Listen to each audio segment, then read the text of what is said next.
Podobe znanja.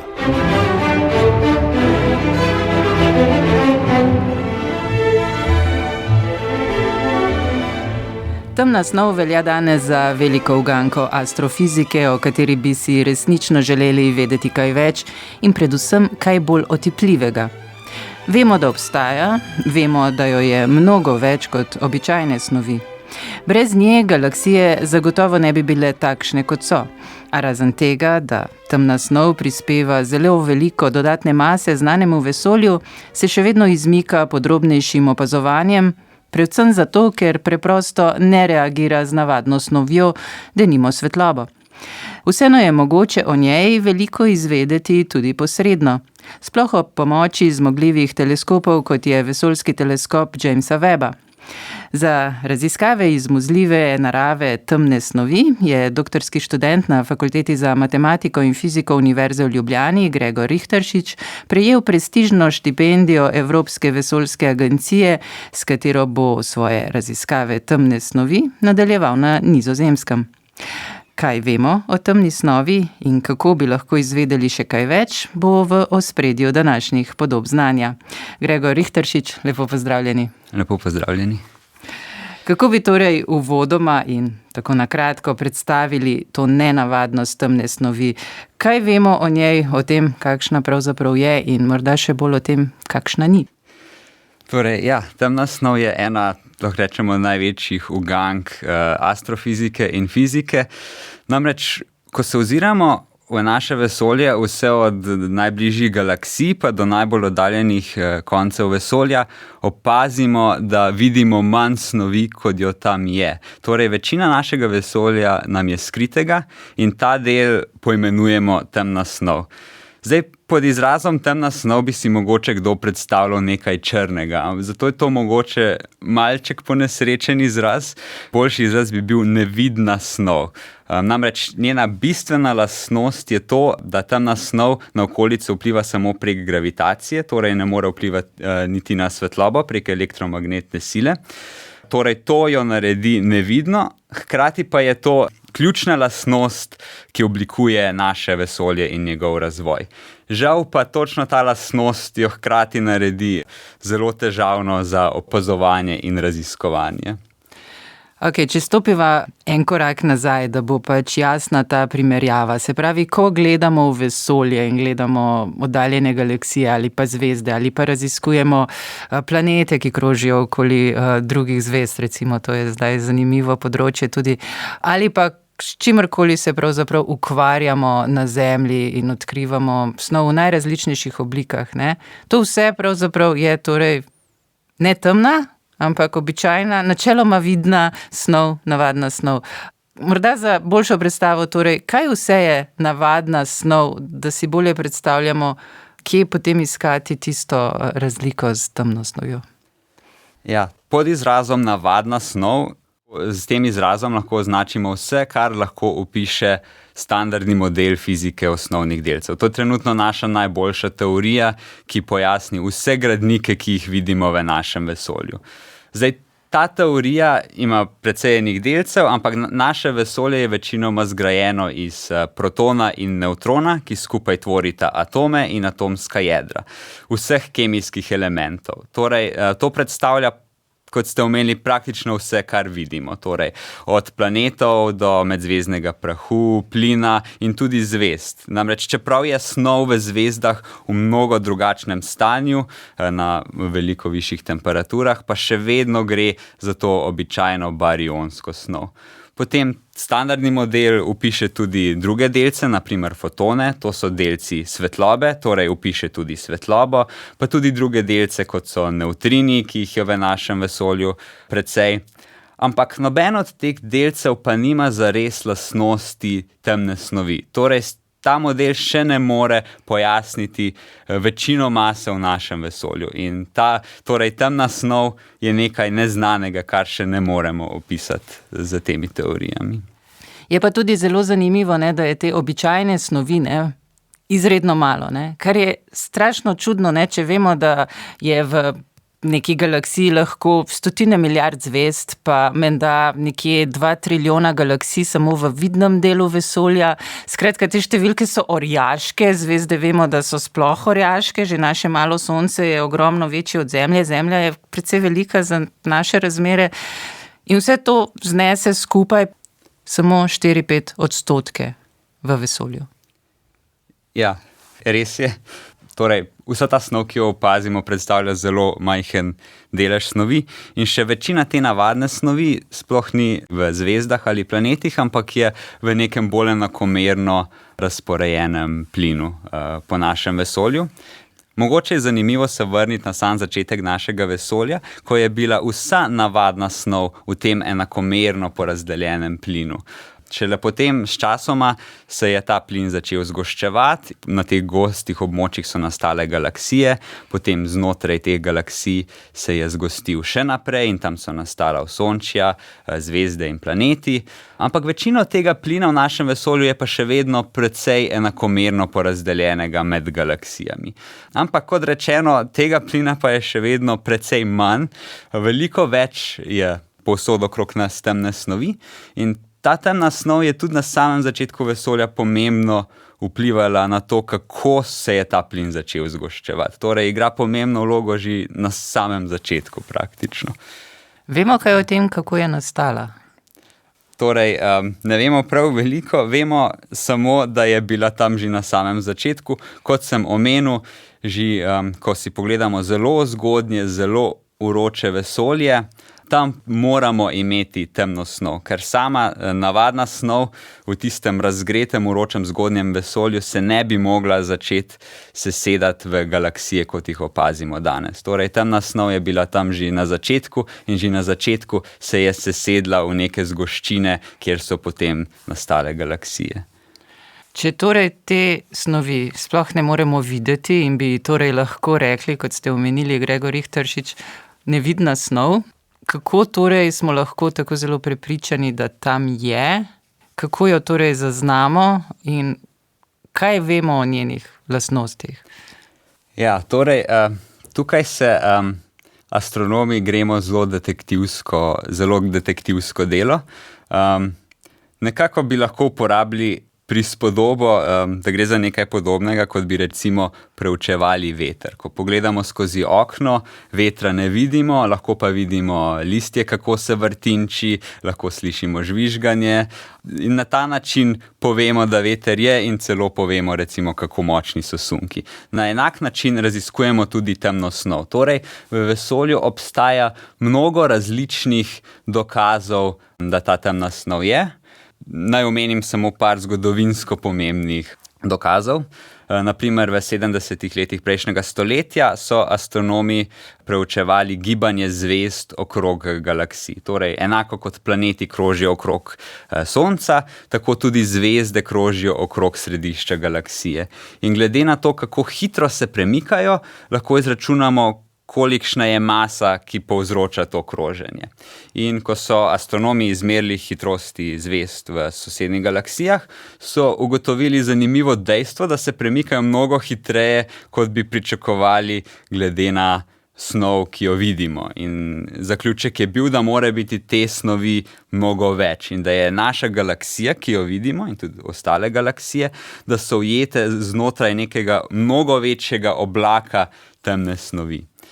Potem zelo podoben dokaz, še par desetletij prej, na začetku 20. stoletja, je švicarski astronom Fritz Zwicky opazoval gibanje galaksij po jatah galaksij. Mogoče samo na hitro omenim, kaj so jate galaksij. Torej, gre za takšne ogromne združbe galaksij, več 100 do 1000 galaksij, ki so znotraj nekega oblaka zelo vročega plina. In ko so astronomi opazovali gibanje galaksij okrog središča takšnih jat, so ugotovili spet zelo podobno dejstvo. Galaksije se gibajo mnogo prehitro. In zaključek je bil, da mora biti tam mnogo več mase, kot jo vidimo v plinu. In astronom Fritz Zwicky je takrat ta neznan del mase poimenoval temna snov. To sta dva najbolj zgodovinsko pomembna dokaza. Imamo pa še mnogo drugih dokazov. Že če se ozremo na sam začetek našega vesolja in gledamo, kako se vesolje širi, kako nastajajo galaksije, vse to zelo težko pojasnimo, če ne dodamo v naše razumevanje še to neznano komponento snovi. Torej, imamo en kup dokazov in čeprav temne snovi zares ne moremo opaziti, imamo mnogo indikatorjev, da tam je in lahko celo izmerimo, koliko jo je in pa kako se mora obnašati. In torej nekako naj bi jo bilo okoli 27, torej odstotkov vse mase, energije v vesolju, tako nekako. Tako je, ja. Precej majhen procent celotne energijske vsebine vesolja, ampak še vedno pa mnogo več kot navadne snovi, ki pa res predstavlja zgolj majhen par procentni delež našega vesolja. Glede na to, da jo je tako težko opazovati, je verjetno potrebno poiskati v vesolju prave pojave, preko katerih se da razbrati čim več, kjer so informacije, ki jih lahko torej posredno razberemo, kar najbolj zgoščene. Če se ne motim, eden takih zelo znanih primerov je Jata. Predstavili ste, kaj so torej jate galaksij, Gregor Richteršič.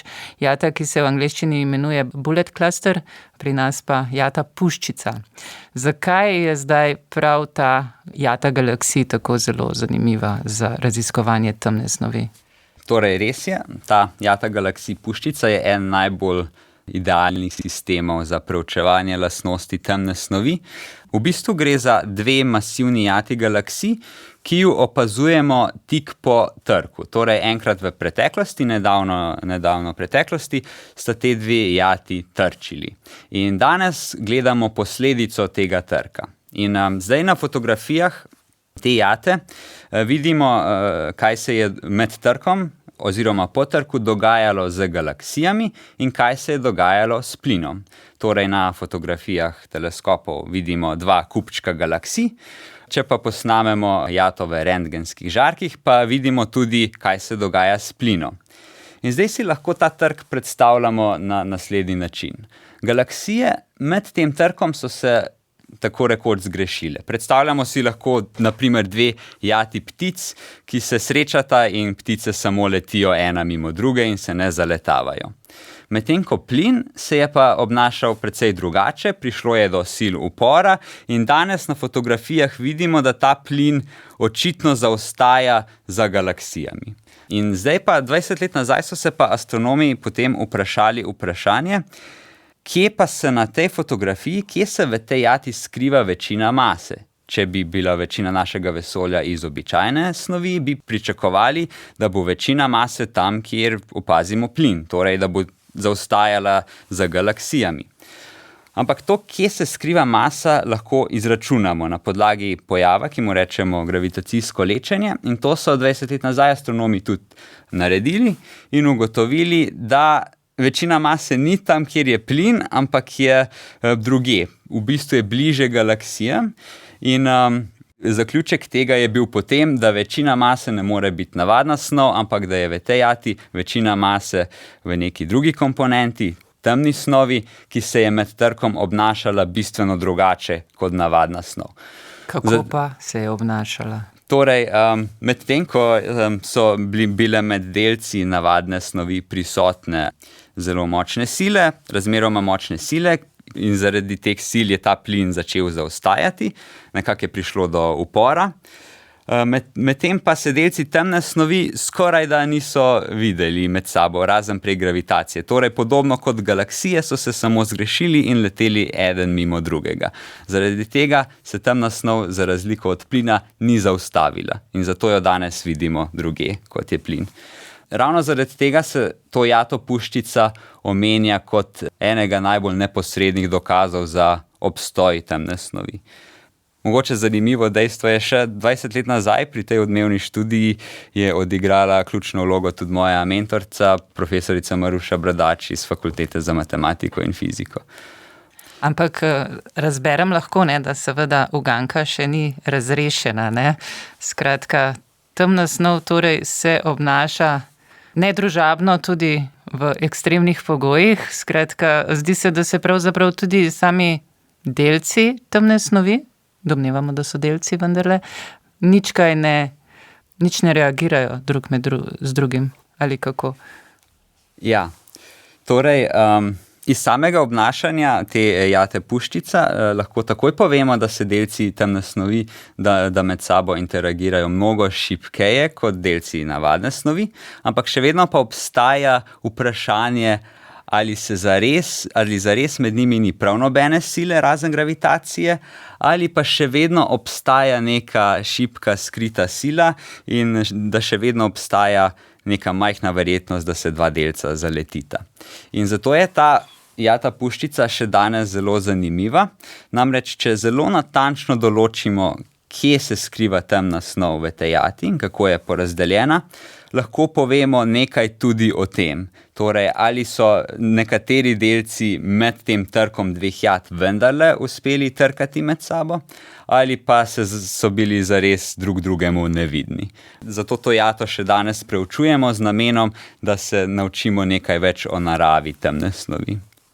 Domnevam, da imajo tu ključno vlogo tudi ustrezni instrumenti oziroma teleskopi. Uvodoma sem omenila vesoljski teleskop Jamesa Webba, na katerem tudi z njegovo pomočjo sami raziskujete.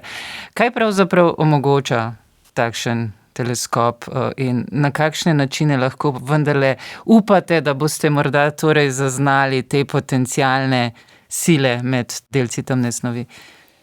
Ja, res je. Če hočemo zelo podrobno določiti, kje je temna snov, potrebujemo zelo dober teleskop.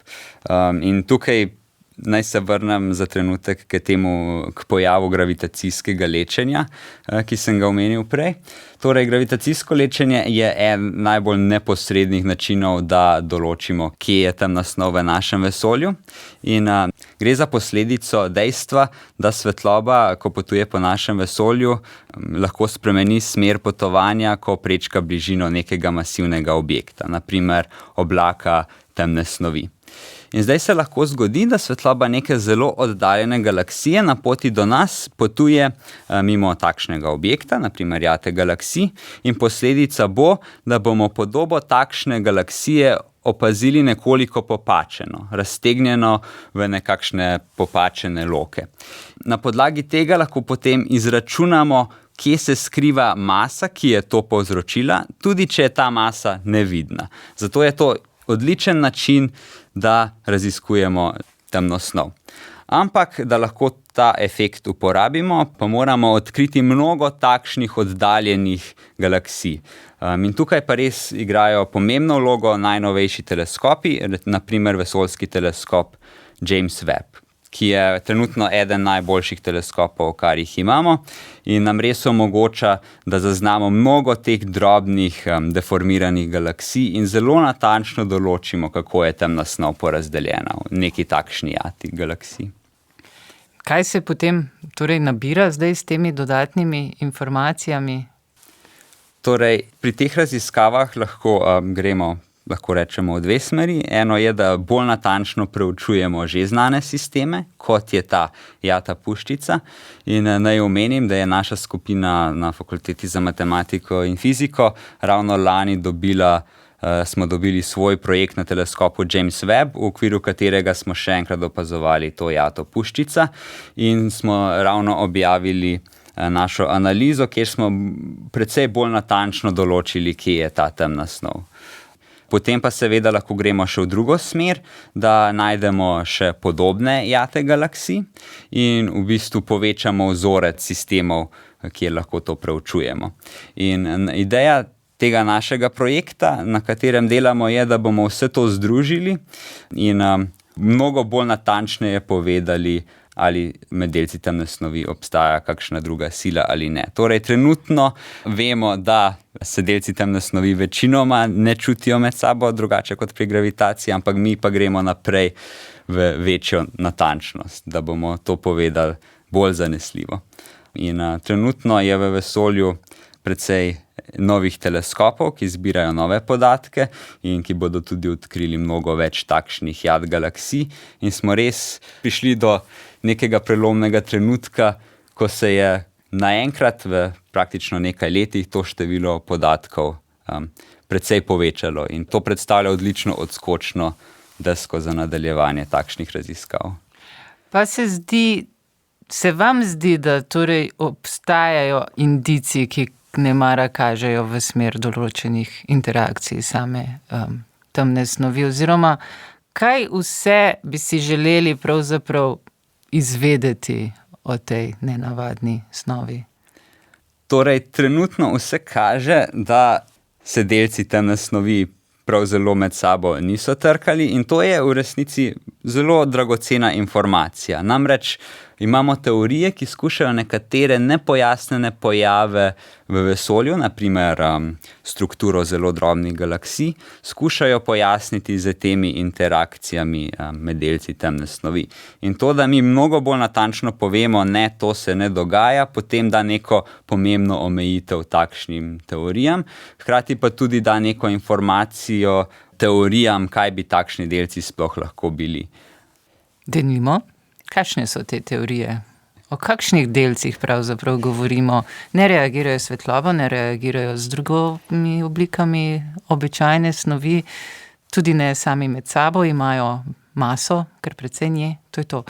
Ja, torej, trenutno je nekaj kandidatov, torej teoretična fizika je predlagala nekatere teorije, ki predpostavljajo nove, še neodkrite delce, ki bi se lahko obnašali tako kot delci temne snovi. Torej, to je ena teorija in tudi danes veliko truda gre v fizike osnovnih delcev in eksperimentih na Zemlji, gre v iskanje sledov te nove fizike, iz katere bi lahko potem izvirala tudi temna snov. Potem pa imamo tudi druge teorije, naprimer ena teorija je, da bi bila temna snov mogoče lahko sestavljena iz drobnih črnih lukenj, ki so enakomerno porazdeljene po našem vesolju in ki so se formirale praktično takoj po nastanku našega vesolja. V preteklosti so imeli še druge teorije, naprimer, da bi bile to lahko malo bolj masivne črne luknje ali pa neki kompaktni objekti, ki jih ne vidimo, ampak so astronomi en velik del teh teorij uspeli ovreči, ampak še vedno nismo zelo blizu odgovoru, kaj bi to lahko bilo. Kot sem omenila uvodoma, ste prejeli štipendijo Evropske vesoljske agencije, čestitke, in ta vas zdaj pelje na nadaljnji študij na Nizozemsko v ESTEC, torej v ESIN center za raziskave vesolja in vesoljske tehnologije. Kakšne pravzaprav možnosti se s tem vam odpirajo? Ja, torej, to zame definitivno pomeni odlično priložnost, tudi za naše raziskave. Namreč, kot sem omenil, te raziskave temne snovi in gravitacijskega lečenja danes zelo slonijo na podatkih vesoljskih teleskopov. In Evropska vesoljska agencija skupaj z svojo partnersko ameriško agencijo NASA predstavlja eno najpomembnejših organizacij na področju vesoljskih teleskopov. Torej, ESA ima trenutno v vesolju, mislim, da 9 vesoljskih teleskopov, med njimi tudi vesoljski teleskop James Webb in Euclid.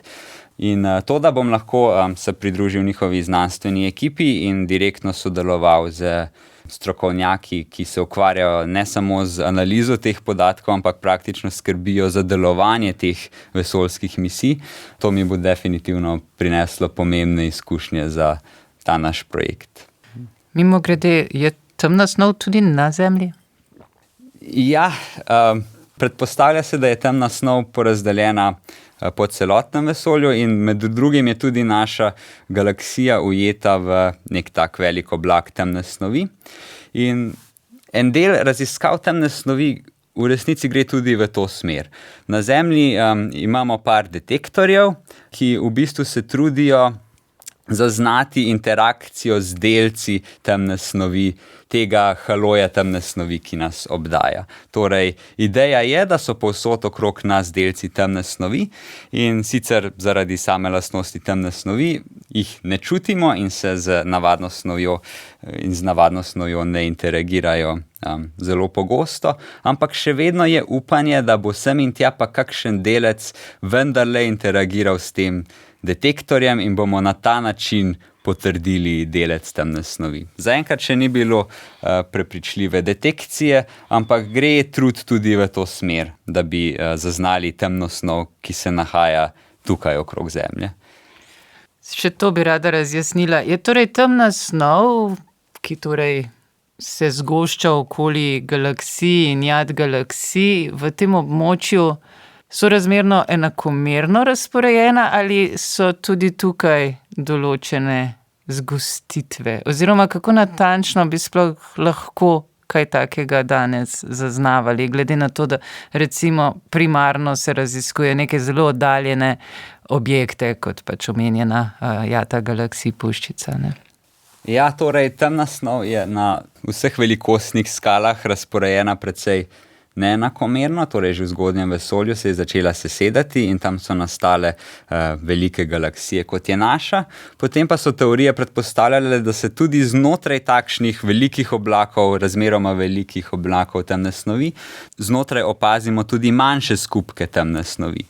In nekaj desetletij nazaj je bila velika uganka, namreč takšne teorije so predpostavljale, da bo okrog naše galaksije, če se temna snov res tako obnaša, da bi morali opaziti precejšnje število manjših galaksij, ki krožijo okrog naše galaksije. In takrat je bila to velika skrivnost, ker prav veliko takšnih galaksij se ni opazilo. Ampak potem s časoma so dejansko odkrili mnogo takšnih satelitskih galaksij, ki so ujete znotraj takšnih manjših oblakov temne snovi. Torej, tudi na majhnih skalah galaksij se temna snov tudi fragmentira in imamo še manjše oblake temne snovi. Kako se pa obnaša na najmanjših skalah, je pa zelo odvisno ravno od tega, kar probamo mi raziskovati, torej kaj se dogaja med delci temne snovi. Torej, če se delci temne snovi resnično ne čutijo drugače kot pri gravitaciji, potem lahko tvorimo zelo drobne strukture. Če pa med njimi obstaja kakšna sila, potem zelo drobnih struktur ne moremo tvoriti. Skratka, še veliko odprtih vprašanj, zanimivih vas čaka. Še tole me zanima, ker sva govorila o zanemarljivem skorajda deležu navadne snovi v vesolju, pa potem o tistih 27%, ki naj bi jih približno zavzemala, torej temna snov skupaj, vendarle ne pridemo niti na tretjino. Torej, preostanek je še ena velika, morda še večja uganka trenutnega vesolja. Morda čisto na kratko za konec, kako je torej z temno energijo in koliko lahko torej raziskave, na kakšen način lahko raziskave temne snovi morda osvetlijo tudi to temno energijo? Torej, zdaj sva načela še eno veliko vprašanje sodobne astrofizike, mogoče potrebovala še eno svojo oddajo, ampak zelo na kratko, večina energije v našem vesolju ni niti v navadni snovi, niti ne v temni snovi, ampak v tako imenovani tretji komponenti temni energiji. In sicer tukaj gre za nekoliko drugačno zgodbo, ker medtem ko navadna in temna snov pomembno vplivata tudi na dogajanje na majhnih skalah, na skalah posameznih galaksij, pa temna energija predvsem igra vlogo na zelo velikih skalah, na skalah celotnega vesolja in sicer pomembno vpliva na to, kako se naše vesolje širi. Na nek način si jo lahko predstavljamo kot energijo praznega prostora. Če bi bila v našem vesolju samo temna snov in navadna snov, bi se naše vesolje širilo vedno počasneje. Ampak opazovanja kažejo na ravno obratno dejstvo, širjenje našega vesolja pospešuje. Stvari se odmikajo ena od druge vedno hitreje in to potem lahko pojasnimo samo z takšno temno energijo. Torej, ideja je, da bolj ko se vesolje razširi, več imamo praznega prostora in ta prazni prostor ima več temne energije in na ta način imamo v našem vesolju vedno več energije, kar povzroči to pospešeno širjenje. Se pravi, večino našega vesolja predstavlja po eni strani nevidna snov in na drugi strani energija praznega prostora. Zelo zanimiv kraj tole vesolje. Tako je. In na nek način lahko zveni malo nesrečno, da v bistvu razumemo zelo droben procent našega vesolja trenutno, ampak hkrati to pomeni, da je to tudi zelo razburljivo področje, da se lahko še mnogo odkrije in smo na zelo zanimivi točki. Vsekakor vam želim še veliko razburljivih novih odkritij, pa najlepša hvala za tale pogovor, Gregor Richteršič. Najlepša hvala za povabilo. Podobe znanja. Z Gregorjem Richteršičem z Fakultete za matematiko in fiziko Univerze v Ljubljani sem se pogovarjala Nina Slaček, za ton je skrbel Gašper Lovorec.